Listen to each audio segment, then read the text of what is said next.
이런 용사가 되어야 한번 따라할까요? 이런 용사가 되어야 이런 용사가 되어야. 은혜를 받겠습니다.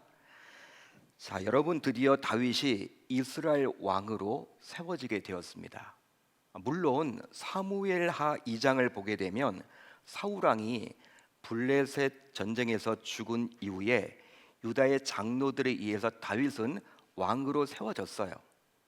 하지만 이 사무엘하 2장에 나왔을 당시만 하더라도 이 다윗은요 유다 지파 정도의 왕이었습니다. 그러니까 온 이스라엘의 왕이라고 감히 말할 수는 없는 거예요.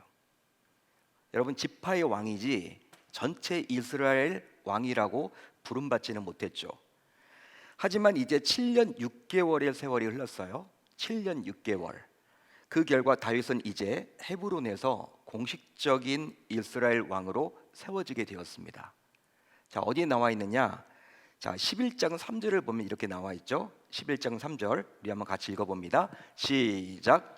헤브론에서 다윗이 그들과 여호와 앞에 언약을 맺음에 그들이 다윗에게 기름을 부어 이스라엘의 왕으로 삼으니 여호와께서 사무엘을 통하여 전하신 말씀대로 되었더라.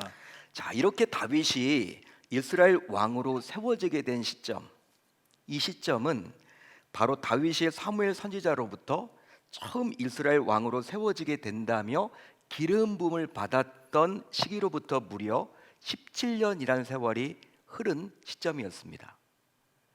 사무엘 선지자가 여러분 다윗에게 장차 왕이 될 거야 라고 기름을 부었죠. 예수의 아들 가운데 여러 아들 가운데 기름 부었단 말이에요. 그때로부터 무려 17년이라는 세월이 흐른 시점입니다. 따라서 그 17년의 긴 세월을 다윗은 묵묵히 버텨온 것이라고 말할 수 있는 거죠. 자, 그런즉 다윗에게 약속된 하나님의 복, 이 복을 결국 다윗은 오랫동안 기다림 끝에 이제 받게 된 것입니다. 할렐루야, 할렐루야. 자, 그런데 오늘 말씀 10절 이하를 보세요. 우리가 가지고 있는 성경 10절 이하를 보게 되면 성경은 다윗 곁에 있던 용사들을 소개해주고 있습니다. 다윗 옆에 있던 용사들의 이름을 잘 기록을 해주고 있다는 거예요. 자, 그런데 이들은 이스라엘 사람들과 힘을 합하여 다윗을 힘껏 도와서 결국 나라를 세웠다고 말을 해주고 있죠. 더욱이 다윗이 왕위에 오르도록 힘껏 도왔다고 기록을 해주고 있습니다. 자, 실제로 다윗이 나라를 세울 때 그를 도왔던 자들은요 한두 명이 아니었죠. 수많은 사람들이 다윗 곁에서 그를 도왔어요. 그가 나라를 세우도록 이끌었습니다. 도왔습니다. 자, 그런데 성경은 그 가운데 몇 사람의 용사들의 이름을 친히 밝혀주고 있다는 거예요. 자, 그렇다면 이 용사들의 이름을 굳이 밝혀주고 있는 이유는 과연 뭘까요? 하나님은 후대를 살아가는 저와 여러분들에게 이 다윗을 도와서 나라를 세웠던, 또 다윗을 왕위로 세우도록 이끌어 주었던 이 용사들의 이름을 굳이 기록해 주어서 우리로 하여금 기억토록 하신 이유는 과연 뭘까요? 더욱이 오늘 말씀에도 나오지만 거기에 더하여 자 20절부터 47절까지를 보세요. 여러분 역대상 11장 20절부터 47절까지 보십시오. 여러분 20절부터 47절까지 보면요 뭐 인명사전처럼 사람들의 이름이 쫙 기록이 되어 있습니다. 사람들의 이름이. 따라서 역대상 11장을 보면요 적지 않은 사람들이 나와 있어요. 제가 이렇게 여러분 몇 명인지 세어보다가 너무 많아서 그냥 나중에 포기했어요. 사람들이 여러분 역대상 11장을 보면요 다윗을 도왔던 인물들에 대해서 구체적으로 설명을 해주고 있습니다. 많이 여러분 기록이 되어 있죠. 하지만 몇 번이나 읽어보아도 이들의 이름이 우리는 낯설기만 해요. 우리는 여러분 성경을 보더라도 뭐 다윗을 알거나 솔로몬 알고 또 뭐 삼손 알고 여러분 뭐 여러 인물들은 알지만 역대상 11장에 나와 있는 이 한 분 한 분에 대해서는요 우리에게 익숙지 않은 인물들이란 말이에요. 우리가 몇 번이나 읽어도 야, 이 사람이 뭐 했던 사람인지 잘 여러분 기억이 나지도 않고 어떤 인물인지 성경도 잘 소개하지 않기 때문에 우리가 그냥 잊어먹기 일쑤죠. 자, 그렇다면 왜 성경은 이들의 이름을 신자인 우리에게 알려주고 있을까요? 알려줌으로 저와 여러분들이 기억하도록 해주고 있는 것일까요? 한 번이라도 후대를 살아가는 저와 여러분들이 곱씹어서 읽어보도록 하고 있는 것일까요? 여러분, 성경이 이들의 이름을 말하고 있는 이유가 있습니다. 여러분, 이들의 이름을 기록해주고 있는 이유가 있다는 거예요. 그것은 바로 무엇이냐면 이들이야말로 다윗을 위하여 충성된 용사들이었기 때문이에요. 믿으시면 아멘. 믿으시면 아멘. 따라서 하나님께서는 충성된 용사들을 다윗 곁에 두심으로 결국 다윗이 하나님의 나라를 위해서 일하게끔 하셨다라는 것이죠. 자, 그런즉 이들은 하나님께서 다윗을 위하여 친히 붙여주신 충성스러운 용사들입니다. 할렐루야, 할렐루야. 물론 오늘 말씀에 기록된 용사들이 왜 충성스러운지 우리는 잘 알지 못해요.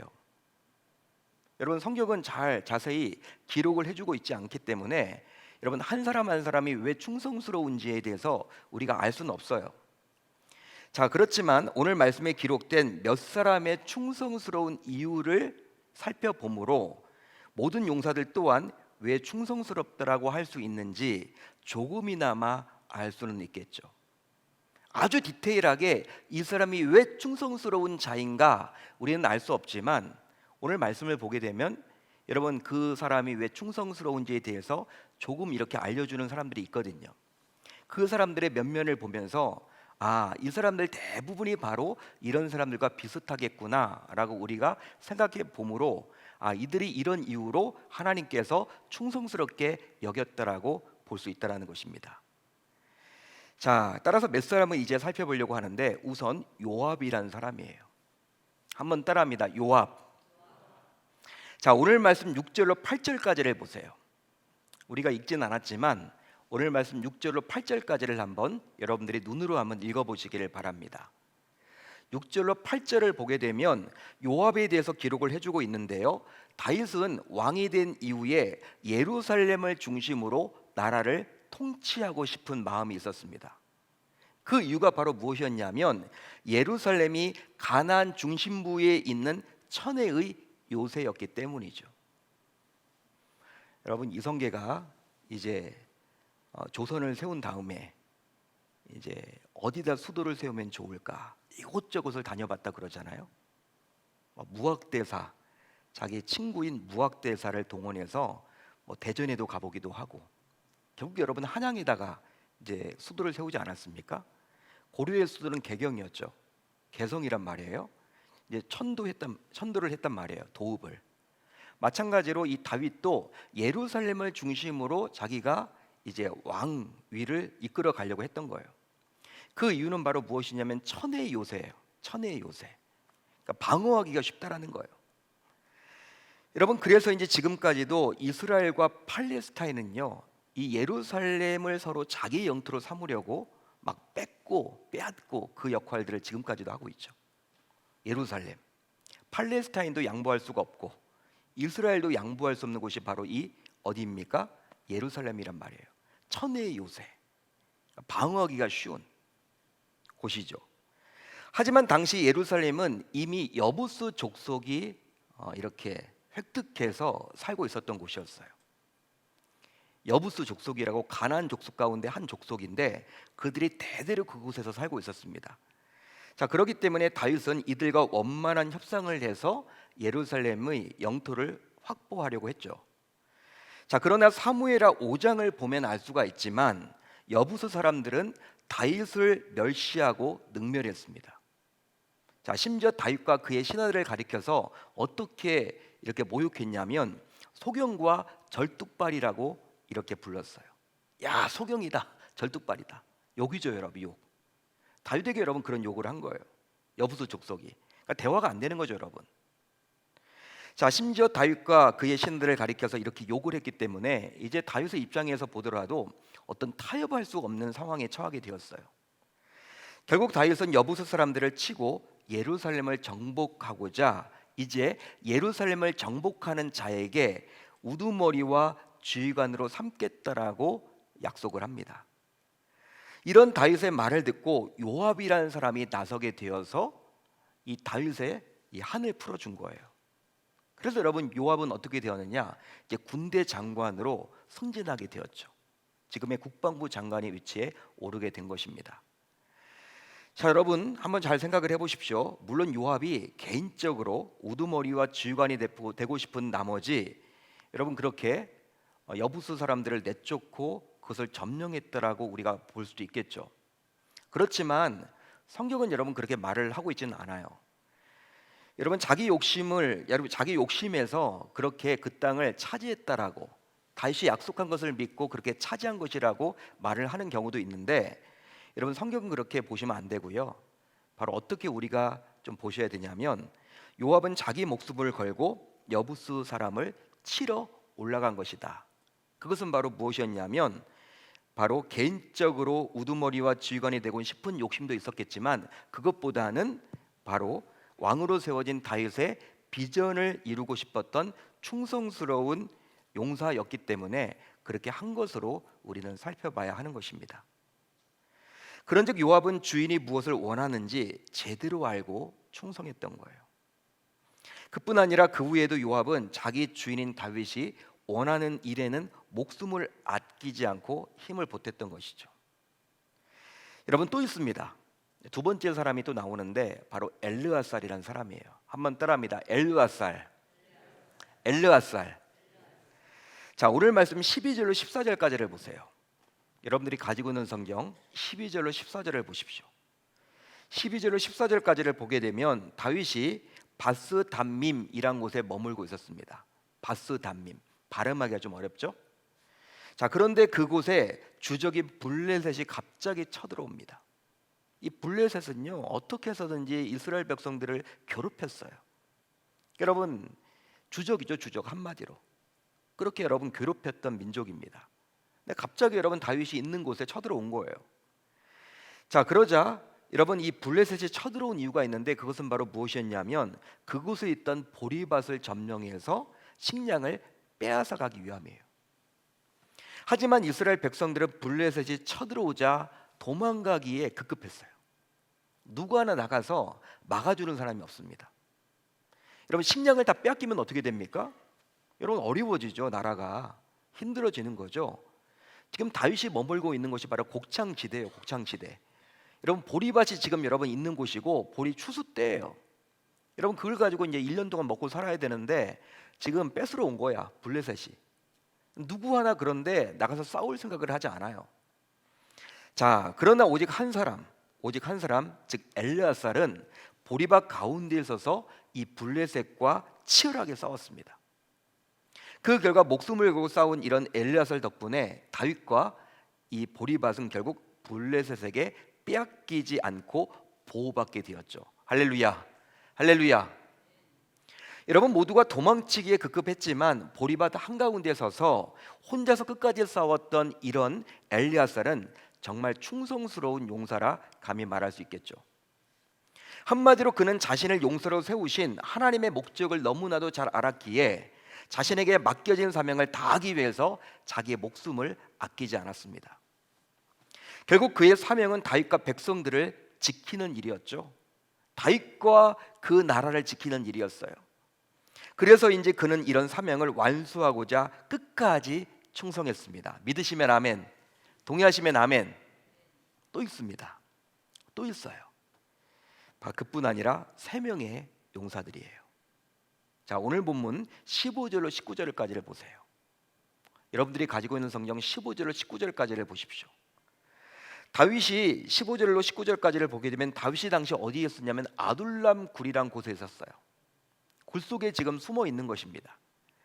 반면에 적군인 블레셋은 베들레헴의 진을 치고 있었어요. 아둘람 굴에서 이 베들레헴까지는 약 20km 정도 떨어진 곳이었는데, 여러분 그 아둘람 굴을 포위해서 지금 블레셋이 지금 공격하려고 하고 있는 시점이었어요. 자, 그런데 그런 상황 가운데 다윗은요 갈증이 납니다. 갈증. 목이 마른 거예요. 목이 마르니까 예전에 그 베들레헴 성문곁 우물물이 생각이 난 거예요. 즐겨 마셨던, 예전에 자기가 마셔봤던 베들레헴 성문곁 우물물을 마시면 좋겠다. 그거 마시면 모든 스트레스가 다 사라질 것 같다.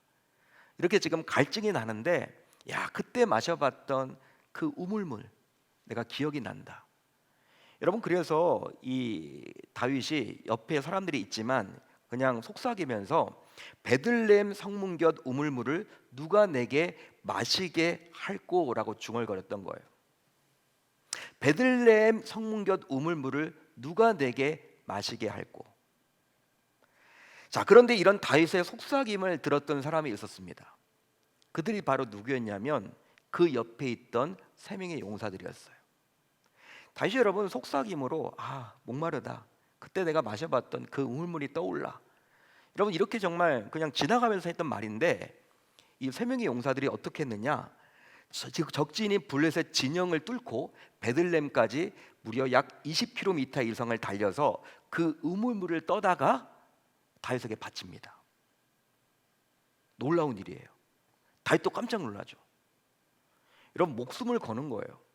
세 명이 가서 특공대처럼 20km, 여러분 그렇게 블레셋 사람들이 지금 진을 치고 있는 그곳을 다 뚫어가지고 마치 여러분 삼국지에 나오는 뭐 조자룡처럼, 여러분 그렇게 막 뚫고 들어가서 다윗이 그렇게 마시고 싶었던 그 우물물을 가지고 온 거예요.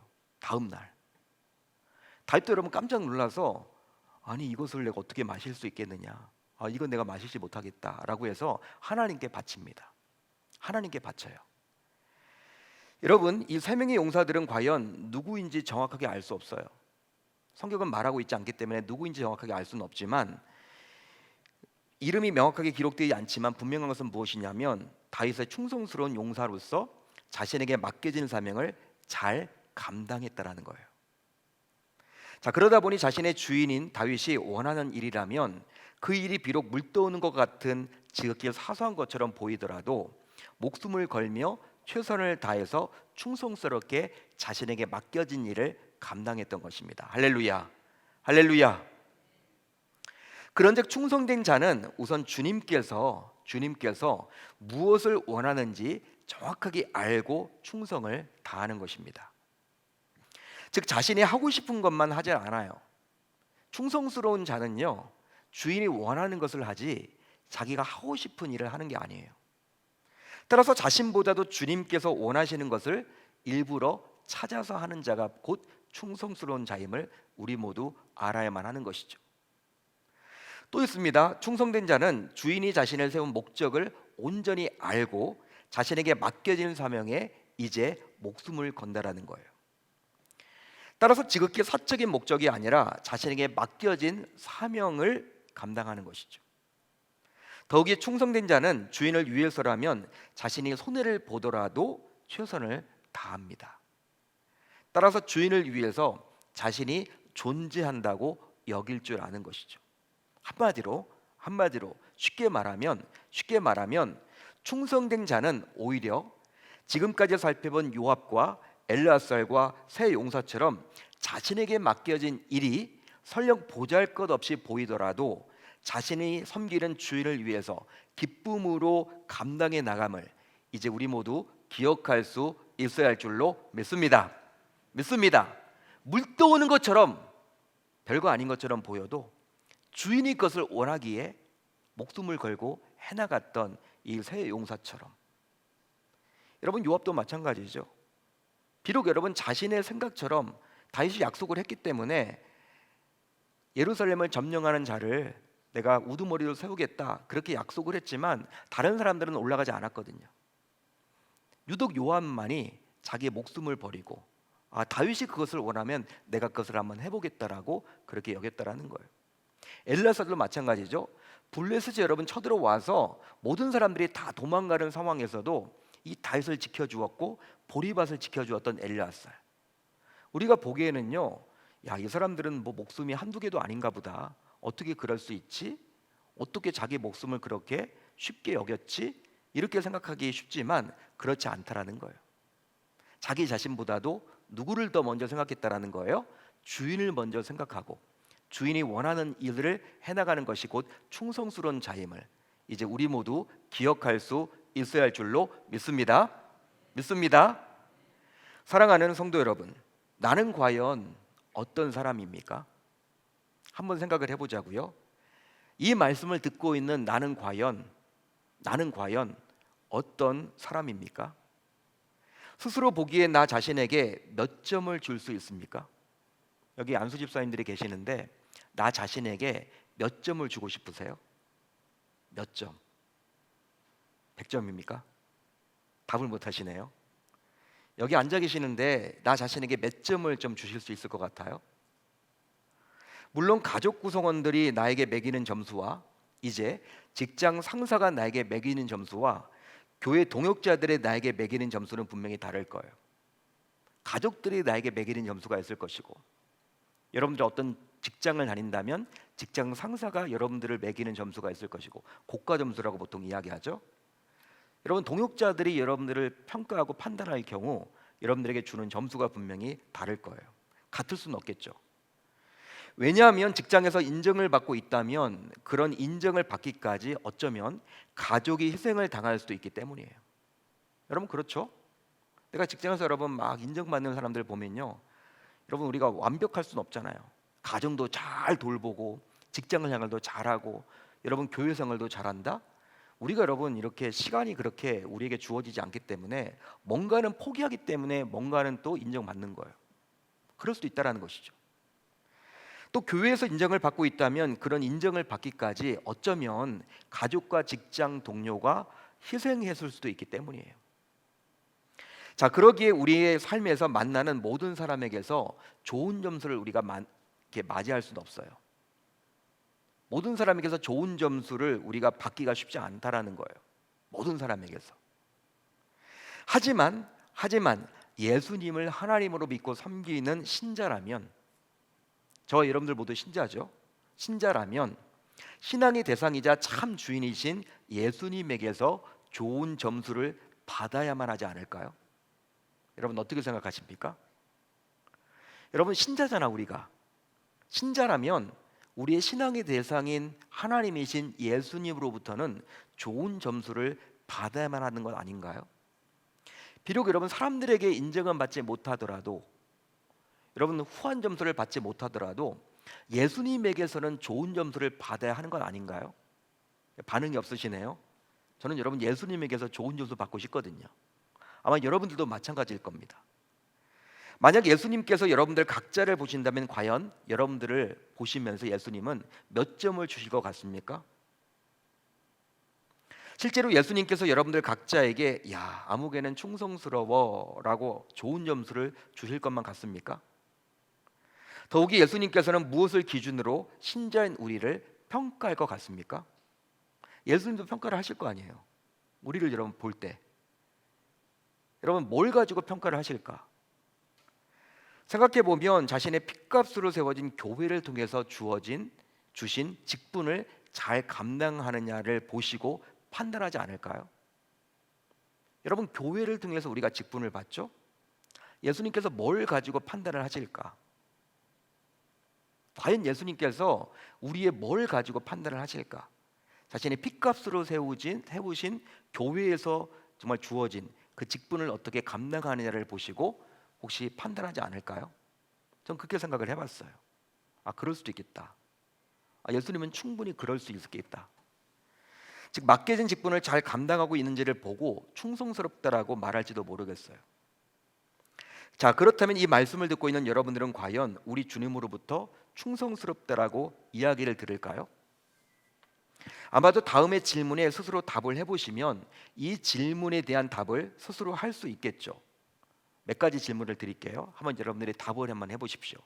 우선 나는 주인이 원하는 것이 무엇인지를 제대로 알고 충성하고 있을까요? 또 내가 무슨 일을 해야 하는지를 정확히 알고 그 일에 온몸을 다하여 충성하고 있습니까? 더욱이 작은 일, 사소한 일이기에 그런 일은 내가 할 일이 아니라고 혹시 무시한 적은 없었습니까? 여러분 잘 들으십시오. 신자인 우리의 주인은 바로 예수 그리스도이십니다. 믿으시면 아멘. 신자인 저와 여러분들의 주인은 예수님이세요. 우리가 예수님을 믿는다고 하지만 여러분 믿는다고 하면요, 마치 불신자들도 뭔가를 믿을 때 그 믿는 것과 동일한 것처럼 우리는 취급을 하는데 그들이 믿는 것과 우리가 믿는 건 달라요. 여러분 우리가 여러분 예수님을 믿는다라는 것은요, 나의 주인으로 모신다라는 의미예요. 나의 주인으로 모신다라는 것입니다. 동떨어져 있는 뭔가의 신을 여러분 붙잡고 나아가는 우상에게 숭배하는 그런 개념이 아니라, 어떤 절하는 그런 개념이 아니라, 예수를 믿는다라는 것은요, 예수를 나의 주인으로 모셔서 그 주인이 내 삶을 이끌어 가도록 던져놓는 게 바로 예수를 믿는 것입니다. 믿으시면 아멘. 예수님 역시 아버지 하나님께 충성하셨던 분이에요. 실제 여러분 그렇잖아요. 복음서를 보면요, 예수님은요 끝까지 성부 하나님께 충성했습니다. 심지어 자신의 생명을 아끼지 않고 성부 하나님께 모든 것들을 맡기며 충성했던 자였죠. 자, 그래서일까요? 예수님은 충성된 자를 잘 알고 있으며 그런 자에게 아끼는 것이 없습니다. 할렐루야, 할렐루야. 마찬가지로 예수님께서는 신자인 저와 여러분들 역시 소중히 여기며 사명을 맡겨주셨어요. 즉 나를 곁에 두사 일꾼 용사로 세워주셨죠. 그런즉 신자인 우리 모두 이제 모두가 도망치더라도, 누구나 다 도망치더라도 보리밭 가운데서 끝까지 맡겨진 사명을 감당하는 충성스러운 일꾼으로 우리 모두 살아가야 할 줄로 믿습니다. 믿습니다. 자, 그래서 이제 바울은 고린도 교회 성도들에게 다음과 같이 권면을 해주고 있어요. 어떤 권면을 해주고 있느냐? 그렇지만 이 바울의 권면은요, 고린도 교회 성도들에게 주신 권면이지만 이 시대를 살아가고 있는 성도인 저와 여러분들에게 동일하게 주신 권면입니다. 바로 어떤 권면이냐? 바로 고린도전서 4장 1절로 2절이에요. 우리 한번 같이 읽어봅니다. 시작. 사람이 마땅히 우리를 그리스도의 일꾼이요 하나님의 비밀을 맡은 자로 여길지어다.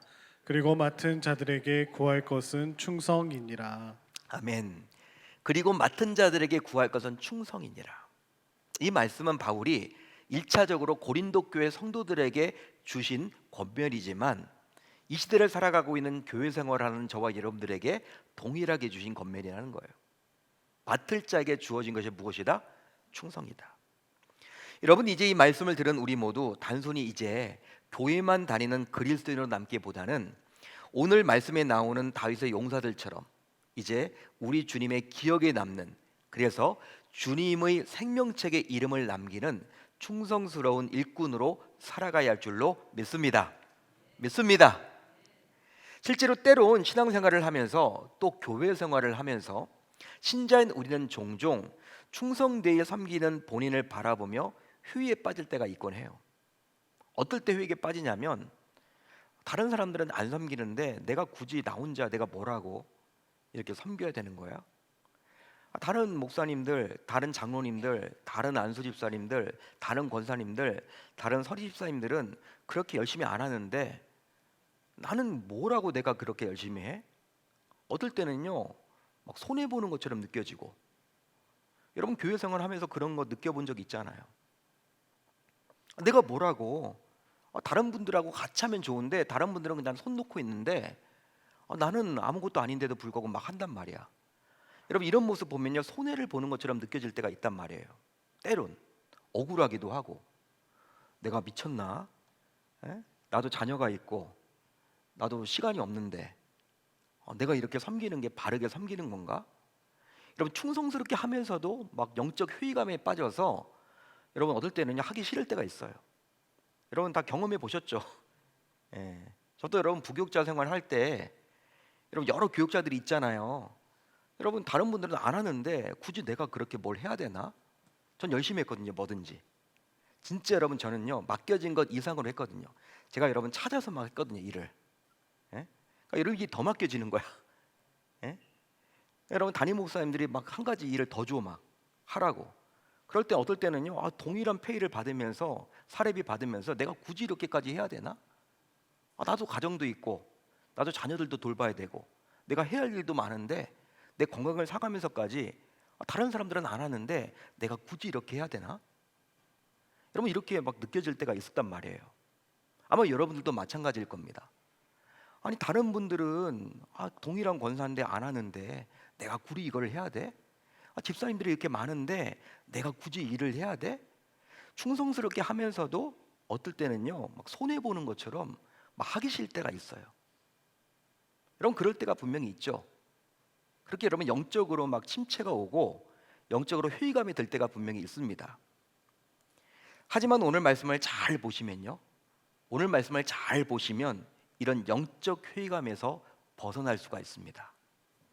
그 이유는 바로 충성스러운 일꾼을 하나님께서는 모른 척하지 않으시고 분명히 성경에 기록해 줄 만큼 기억하고 계시기 때문이죠. 할렐루야, 할렐루야. 따라서 우리의 신앙의 대상인 하나님께서 친히 알고 기억해 주시기에 신자인 우리는 이제 마음 놓고 충성해야 할 줄로 믿습니다.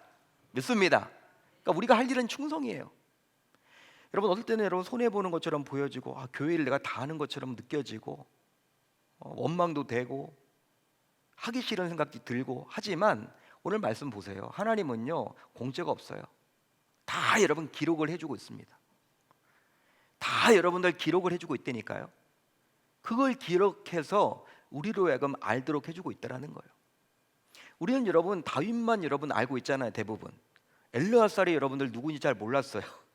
오늘 말씀에 기록을 해주고 있고, 새 용사 그들의 이름이 정확히 누구인지도 알지 못하지만 분명하게 여러분 그들의 행함, 그들의 행동을 통해서 그들의 모습을 우리에게 분명히 각인시켜주고 있다라는 거, 요압에 대해서 분명히 기록을 해주고 있다라는 거, 하나님이 저 여러분들이 행하는 모든 충성을 정말 낱낱이 기록하고 있고 기억해주고 있음을 우리가 안다면 우리가 할 일은, 이제 우리가 할 일은 충성밖에 없음을 이제 우리 모두 기억할 수 있어야 할 줄로 믿습니다. 그렇게 함으로 말미암아 이 하나님에게 인정받고 사랑받아서, 여러분 하나님에게 인정만 받는다면 이 얼마나 큰 축복이에요? 그게 얼마나 큰 축복이겠습니까? 여러분, 사람들은 알아주지 않아도 하나님이 알아준다면 그것이 얼마나 기쁨이 되겠습니까? 위안이 되겠습니까?